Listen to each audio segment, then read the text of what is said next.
The Mirror of Matsuyama. Long years ago in old Japan there lived in the province of Echigo, a very remote part of Japan even in these days, a man and his wife. When this story begins, they had been married for some years and were blessed with one little daughter. She was the joy and pride of both their lives, and in her they stored an endless source of happiness for their old age.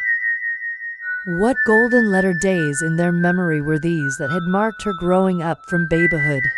The visit to the temple when she was just 30 days old, her proud mother carrying her, robed in ceremonial kimono, to be put under the patronage of the family's household god.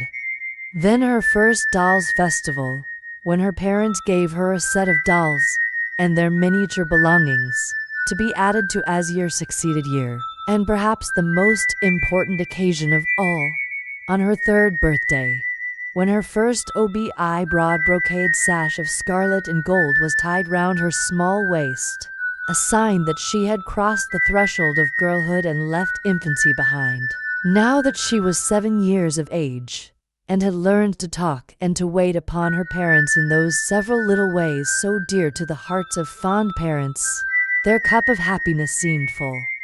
There could not be found in the whole of the island empire a happier little family. The roads were rough and bad, and ordinary people had to walk every step of the way, whether the distance were 100 or several hundred miles.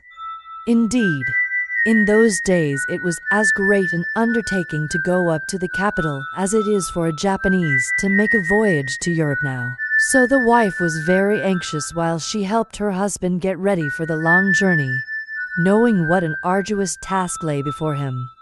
Vainly she wished that she could accompany him, but the distance was too great for the mother and child to go, and besides that, it was the wife's duty to take care of the home. All was ready at last, and the husband stood in the porch with his little family round him. "Do not be anxious, I will come back soon," said the man. "While I am away, take care of everything, and especially of our little daughter." "Yes, we shall be all right, but you must take care of yourself and delay not a day in coming back to us," said the wife, while the tears fell like rain from her eyes. The little girl was the only one to smile, for she was ignorant of the sorrow of parting, and did not know that going to the capital was at all different from walking to the next village, which her father did very often. She ran to his side and caught hold of his long sleeve to keep him a moment. "Father, I will be very good while I am waiting for you to come back, so please bring me a present." As the father turned to take a last look at his weeping wife and smiling, eager child, he felt as if someone were pulling him back by the hair. So hard was it for him to leave them behind, for they had never been separated before. But he knew that he must go, for the call was imperative. With a great effort, he ceased to think, and resolutely turning away, he went quickly down the little garden and out through the gate. His wife, catching up the child in her arms, ran as far as the gate, and watched him as he went down the road between the pines till he was lost in the haze of the distance, and all she could see was his quaint peaked hat, and at last that vanished too. "Now father has gone, you and I must take care of everything till he comes back," said the mother, as she made her way back to the house. "Yes, I will be very good," said the child, nodding her head. "And when father comes home, please tell him how good I have been, and then perhaps he will give me a present. Father is sure to bring you something that you want very much. I know, for I asked him to bring you a doll. You must think of father every day, and pray for a safe journey till he comes back." "Oh, yes, when he comes home again, how happy I shall be," said the child, clapping her hands, and her face growing bright with joy at the glad thought. It seemed to the mother, as she looked at the child's face, that her love for her grew deeper and deeper. Then she set to work to make the winter clothes for the 3 of them. She set up her simple wooden spinning wheel and spun the thread before she began to weave the stuffs. In the intervals of her work, she directed the little girl's games and taught her to read the old stories of her country. Thus did the wife find consolation in work during the lonely days of her husband's absence. While the time was thus slipping quickly by in the quiet home, the husband finished his business and returned.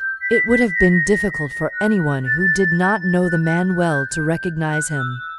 He had traveled day after day, exposed to all weathers, for about a month altogether, and was sunburnt to bronze. But his fond wife and child knew him at a glance, and flew to meet him from either side, each catching hold of one of his sleeves in their eager greeting. Both the man and his wife rejoiced to find each other well. It seemed a very long time to all till the mother and child, helping his straw sandals, were untied, his large umbrella hat taken off, and he was again in their midst in the old familiar sitting room that had been so empty while he was away. As soon as they had sat down on the white mats, the father opened a bamboo basket that he had brought in with him, and took out a beautiful doll and a lacquer box full of cakes. "Here," he said to the little girl, "is a present for you. It is a prize for taking care of mother and the house so well while I was away." "Thank you," said the child, as she bowed her head to the ground, and then put out her hand just like a little maple leaf with its eager widespread fingers to take the doll and the box, both of which, coming from the capital, were prettier than anything she had ever seen. No words can tell how delighted the little girl was. Her face seemed as if it would melt with joy, and she had no eyes and no thought for anything else. Again the husband dived into the basket and brought out this time a square wooden box, carefully tied up with red and white string, and handing it to his wife, said, "And this is for you." The wife took the box, and opening it carefully took out a metal disc with a handle attached. One side was bright and shining like a crystal, and the other was covered with raised figures of pine trees and storks, which had been carved out of its smooth surface in lifelike reality. Never had she seen such a thing in her life, for she had been born and bred in the rural province of Echigo. She gazed into the shining disc, and looking up with surprise and wonder pictured on her face, she said, "I see somebody looking at me in this round thing. What is it that you have given me?" The husband laughed and said, "Why, it is your own face that you see. What I have brought you is called a mirror, and whoever looks into its clear surface can see their own form reflected there. Although there are none to be found in this out-of-the-way place, yet they have been in use in the capital from the most ancient times. There the mirror is considered a very necessary requisite for a woman to possess. There is an old proverb that as the sword is the soul of a samurai, so is the mirror the soul of a woman, and according to popular tradition, a woman's mirror is an index to her own heart. If she keeps it bright and clear, so is her heart pure and good. It is also one of the treasures that form the insignia of the emperor. So you must lay great store by your mirror, and use it carefully." The wife listened to all her husband told her, and was pleased at learning so much that was new to her. She was still more pleased at the precious gift, his token of remembrance while he had been away. "If the mirror represents my soul, I shall certainly treasure it as a valuable possession, and never will I use it carelessly." Saying so, she lifted it as high as her forehead, in grateful acknowledgement of the gift, and then shut it up in its box and put it away. The wife saw that her husband was very tired, and set about serving the evening meal, and making everything as comfortable as she could for him. It seemed to the little family as if they had not known what true happiness was before, so glad were they to be together again. And this evening the father had much to tell of his journey, and of all he had seen at the great capital. Time passed away in the peaceful home, and the parents saw their fondest hopes realized as their daughter grew from childhood into a beautiful girl of 16. As a gem of priceless value is held in its proud owner's hand, so had they reared her with unceasing love and care, and now their pains were more than doubly rewarded. What a comfort she was to her mother as she went about the house taking her part in the housekeeping, and how proud her father was of her, for she daily reminded him of her mother when he had first married her. But, alas, in this world nothing lasts forever. Even the moon is not always perfect in shape, but loses its roundness with time, and flowers bloom and then fade. So at last the happiness of this family was broken up by a great sorrow. The good and gentle wife and mother was one day taken ill. In the first days of her illness the father and daughter thought that it was only a cold, and were not particularly anxious. But the days went by, and still the mother did not get better. She only grew worse, and the doctor was puzzled, for in spite of all he did the poor woman grew weaker day by day. The father and daughter were stricken with grief, and day or night the girl never left her mother's side. But in spite of all their efforts the woman's life was not to be saved. One day as the girl sat near her mother's bed, trying to hide with a cheery smile the gnawing trouble at her heart, the mother roused herself and taking her daughter's hand, gazed earnestly and lovingly into her eyes. Her breath was labored and she spoke with difficulty. "My daughter, I am sure that nothing can save me now. When I am dead, promise me to take care of your dear father and to try to be a good and dutiful woman." "Oh, mother," said the girl as the tears rushed to her eyes, "you must not say such things. All you have to do is to make haste and get well. That will bring the greatest happiness to father and myself." "Yes, I know, and it is a comfort to me in my last days to know how greatly you long for me to get better. But it is not to be. Do not look so sorrowful, for it was so ordained in my previous state of existence that I should die in this life just at this time. Knowing this, I am quite resigned to my fate. And now I have something to give you whereby to remember me when I am gone." Putting her hand out, she took from the side of the pillow a square wooden box tied up with a silken cord and tassels. Undoing this very carefully, she took out of the box the mirror that her husband had given her years ago. "When you were still a little child, your father went up to the capital and brought me back as a present this treasure. It is called a mirror. This I give you before I die. If, after I have ceased to be in this life, you are lonely and long to see me sometimes, then take out this mirror, and in the clear and shining surface you will always see me. So will you be able to meet with me often and tell me all your heart. And though I shall not be able to speak, I shall understand and sympathize with you, whatever may happen to you in the future." With these words the dying woman handed the mirror to her daughter. The mind of the good mother seemed to be now at rest, and sinking back without another word her spirit passed quietly away that day. The bereaved father and daughter were wild with grief, and they abandoned themselves to their bitter sorrow. They felt it to be impossible to take leave of the loved woman who till now had filled their whole lives and to commit her body to the earth. But this frantic burst of grief passed, and then they took possession of their own hearts again, crushed though they were in resignation. In spite of this, the daughter's life seemed to her desolate.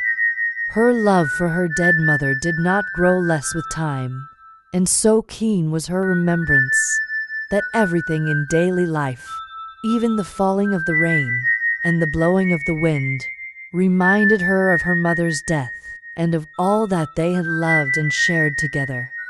One day when her father was out, and she was fulfilling her household duties alone, her loneliness and sorrow seemed more than she could bear. She threw herself down in her mother's room and wept as if her heart would break. Poor child! She longed just for one glimpse of the loved face, one sound of the voice calling her pet name, or for one moment's forgetfulness of the aching void in her heart. Suddenly she sat up. Her mother's last words had rung through her memory hitherto dulled by grief. "Oh, my mother told me when she gave me the mirror as a parting gift, that whenever I looked into it I should be able to meet her, to see her. I had nearly forgotten her last words. How stupid I am. I will get the mirror now and see if it can possibly be true." She dried her eyes quickly, and going to the cupboard took out the box that contained the mirror, her heart beating with expectation as she lifted the mirror out and gazed into its smooth face. Behold, her mother's words were true. In the round mirror before her she saw her mother's face. But, oh, the joyful surprise!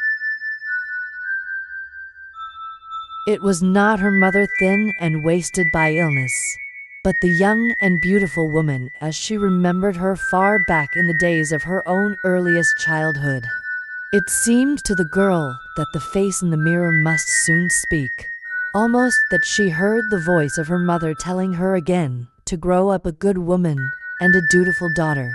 So earnestly did the eyes in the mirror look back into her own. "It is certainly my mother's soul that I see. She knows how miserable I am without her, and she has come to comfort me. Whenever I long to see her, she will meet me here. How grateful I ought to be." And from this time the weight of sorrow was greatly lightened for her young heart. Every morning, to gather strength for the day's duties before her, and every evening, for consolation before she lay down to rest, did the young girl take out the mirror and gaze at the reflection which in the simplicity of her innocent heart she believed to be her mother's soul. Daily she grew in the likeness of her dead mother's character, and was gentle and kind to all, and a dutiful daughter to her father. A year spent in mourning had thus passed away in the little household, when, by the advice of his relations, the man married again, and the daughter now found herself under the authority of a stepmother. It was a trying position, but her days spent in the recollection of her own beloved mother, and of trying to be what that mother would wish her to be, had made the young girl docile and patient, and she now determined to be filial and dutiful to her father's wife. In all respects, everything went on apparently smoothly in the family for some time under the new regime. There were no whines or waves of discord to ruffle the surface of everyday life, and the father was content. But it is a woman's danger to be petty and mean, and stepmothers are proverbial all the world over, and this one's heart was not as her first smiles were. As the days and weeks grew into months, the stepmother began to treat the motherless girl unkindly and to try and come between the father and child. Sometimes she went to her husband and complained of her stepdaughter's behavior, but the father, knowing that this was to be expected, took no notice of her ill-natured complaints. Instead of lessening his affection for his daughter, as the woman desired, her grumblings only made him think of her the more. The woman soon saw that he began to show more concern for his lonely child than before. This did not please her at all, and she began to turn over in her mind how she could, by some means or other, drive her stepchild out of the house. So crooked did the woman's heart become. She watched the girl carefully, and one day, peeping into her room in the early morning, she thought she discovered a grave enough sin of which to accuse the child to her father.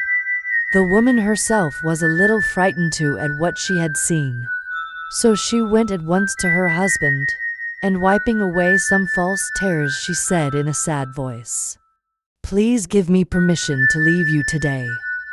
The man was completely taken by surprise at the suddenness of her request, and wondered whatever was the matter.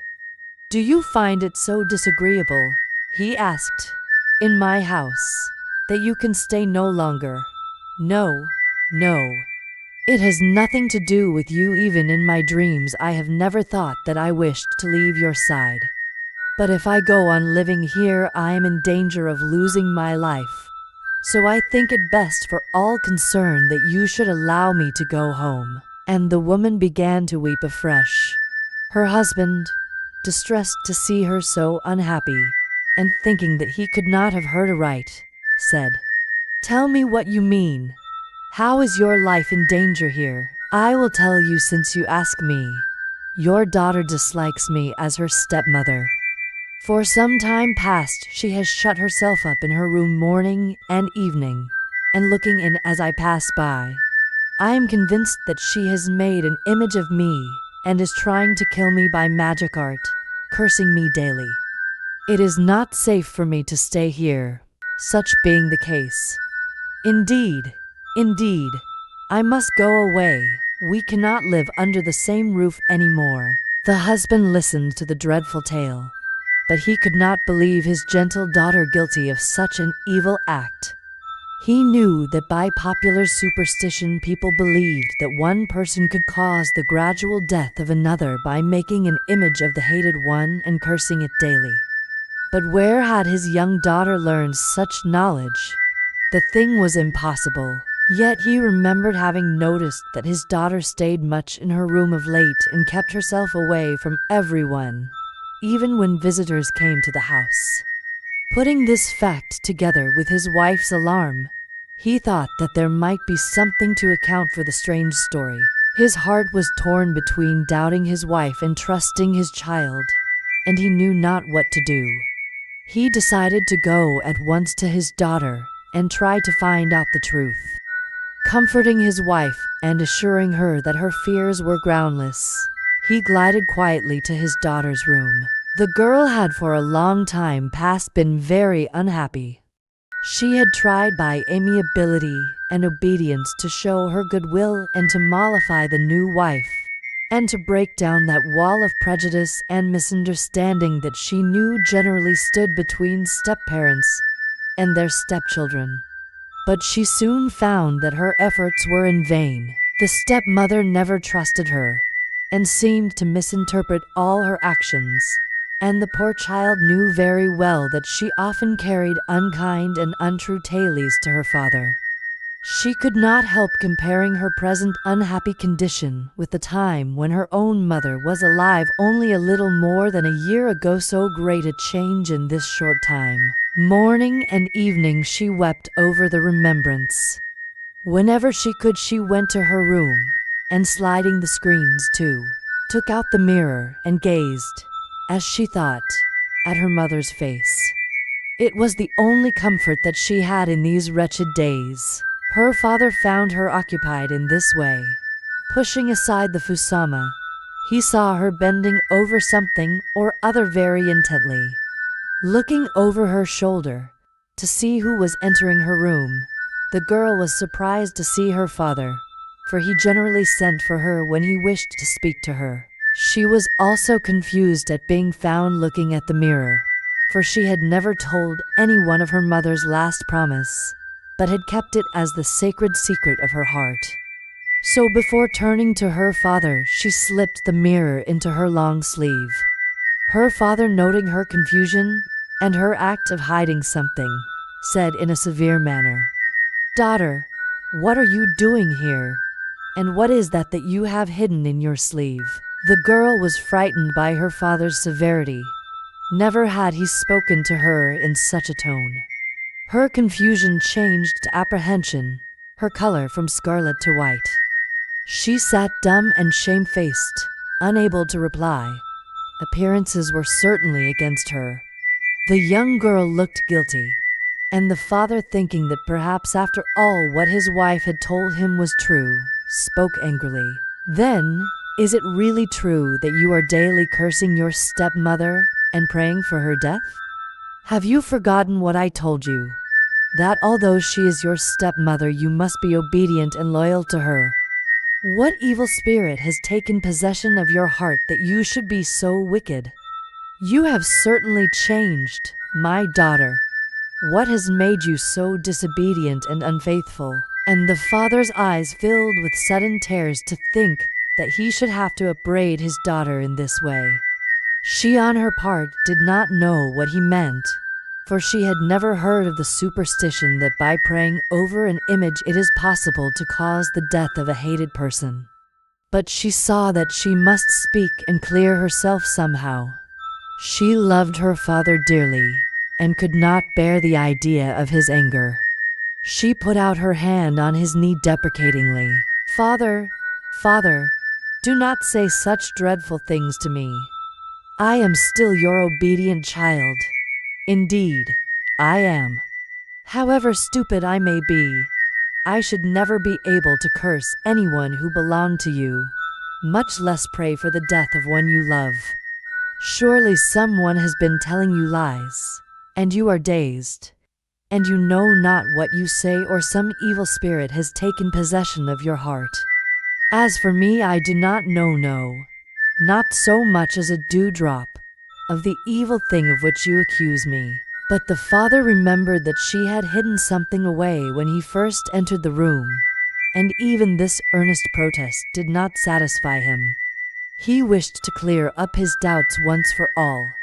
"Then why are you always alone in your room these days?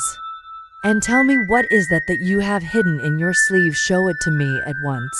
Then the daughter, though shy of confessing how she had cherished her mother's memory, saw that she must tell her father all in order to clear herself. So she slipped the mirror out from her long sleeve and laid it before him. "This," she said, "is what you saw me looking at just now." "Why," he said in great surprise, "this is the mirror that I brought as a gift to your mother when I went up to the capital many years ago. And so you have kept it all this time. Now, why do you spend so much of your time before this mirror?" Then she told him of her mother's last words, and of how she had promised to meet her child whenever she looked into the glass. But still the father could not understand the simplicity of his daughter's character in not knowing that what she saw reflected in the mirror was in reality her own face, and not that of her mother. "What do you mean?" he asked. "I do not understand how you can meet the soul of your lost mother by looking in this mirror." "It is indeed true," said the girl, "and if you don't believe what I say, look for yourself." And she placed the mirror before her. There, looking back from the smooth metal disc, was her own sweet face. She pointed to the reflection seriously. "Do you doubt me still?" she asked earnestly, looking up into his face. With an exclamation of sudden understanding, the father smote his two hands together. "How stupid I am! At last I understand. Your face is as like your mother's as the two sides of a melon. Thus you have looked at the reflection of your face all this time, thinking that you were brought face to face with your lost mother. You are truly a faithful child. It seems at first a stupid thing to have done, but it is not really so. It shows how deep has been your filial piety, and how innocent your heart.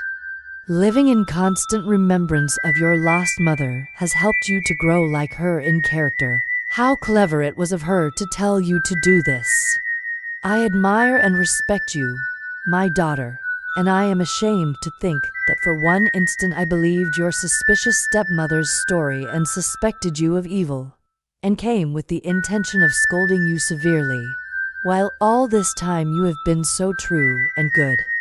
Before you I have no countenance left, and I beg you to forgive me." And here the father wept.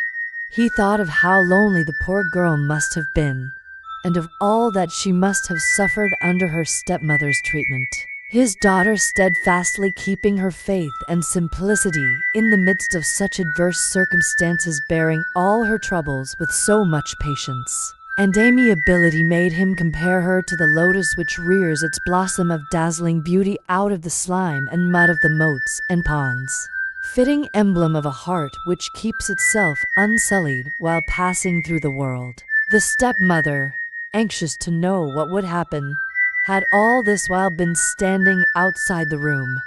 She had grown interested, and had gradually pushed the sliding screen back till she could see all that went on. At this moment she suddenly entered the room, and dropping to the mats, She bowed her head over her outspread hands before her stepdaughter. "I am ashamed. I am ashamed," she exclaimed in broken tones. "I did not know what a filial child you were. Through no fault of yours, but with a stepmother's jealous heart, I have disliked you all the time, hating you so much myself. It was but natural that I should think you reciprocated the feeling, and thus when I saw you retire so often to your room I followed you, and when I saw you gaze daily into the mirror for long intervals, I concluded that you had found out how I disliked you, and that you were out of revenge trying to take my life by magic art. As long as I live I shall never forget the wrong I have done you in so misjudging you, and in causing your father to suspect you. From this day I throw away my old and wicked heart, and in its place I put a new one, clean and full of repentance. I shall think of you as a child that I have borne myself. I shall love and cherish you with all my heart, and thus try to make up for all the unhappiness I have caused you. Therefore, please throw into the water all that has gone before, and give me, I beg of you, some of the filial love that you have hitherto given to your own lost mother." Thus did the unkind stepmother humble herself and ask forgiveness of the girl she had so wronged. Such was the sweetness of the girl's disposition that she willingly forgave her stepmother, and never bore a moment's resentment or malice towards her afterwards. The father saw by his wife's face that she was truly sorry for the past, and was greatly relieved to see the terrible misunderstanding wiped out of remembrance by both the wrongdoer and the wronged. From this time on, the three lived together as happily as fish in water. No such trouble ever darkened the home again, and the young girl gradually forgot that year of unhappiness in the tender love and care that her stepmother now bestowed on her. Her patience and goodness were rewarded at last,